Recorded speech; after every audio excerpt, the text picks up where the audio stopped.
புரட்சித் தலைவர் எம்ஜிஆர், இதய தெய்வம் அம்மா இருவரும் தெய்வங்களையும் வணங்கி, அம்மாவுக்கு பிறகு கட்சியையும் 4 ஆண்டு காலம் அம்மாவின் ஆட்சியையும் வழிநடத்தி கண்ணை இமை காப்பது போல் காப்பாற்றிய கழக நிரந்தர பொதுச் செயலாளர் மக்களின் முதல்வர் ஐயா எடப்பாடியார் அவர்களையும் வணங்கி, நாங்கள் ராணிப்பேட்டை கிழக்கு மாவட்டம் காவேரிப்பாக்கம் பகுதியிலேருந்து வந்திருக்கோம். காவேரிப்பாக்கம் பகுதி சோளிங்கர் தொகுதி முழுக்க இருக்கிற பொறுப்பாளர் எல்லாருமே வந்திருக்கிறோம்.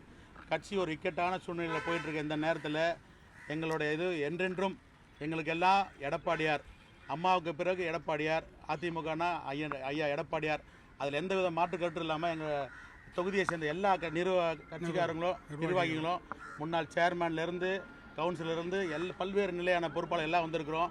நாங்கள் என்றென்றும் எடப்பாடியாரின் வழியில் தான் இருப்போம். எடப்பாடியாரை விட்டு நீங்கி செய்கிற வேலை, அது மாதிரி தப்பான வேலைகளை நாங்கள் எதுவும் செய்ய மாட்டோம். எங்களுக்கு எந்த ஆதாயமும் கிடையாது. எல்லாரும் சாதாரண கட்சி தொண்டர்கள் தான். எல்லாருக்கும் தெரிஞ்சது கட்சி தான். அன்றைக்கி சலசலப்பு ஆரம்பித்த நாள் முதலே எங்கள் சோளிங்கர் தொகுதியாக இருக்கட்டும், ராணிப்பேட்டை கிழக்கு மாவட்டமாக இருக்கட்டும், அவங்க எல்லாருமே ஐயா எடப்பாடியார் வழியில் தான் போகணும்னு சொல்லிட்டு இன்றைக்கி எல்லோரும் நாங்கள் ஒரு 100 பேர் கிளம்பி வந்து ஐயா எடப்பாடியாரை பார்த்தோம்.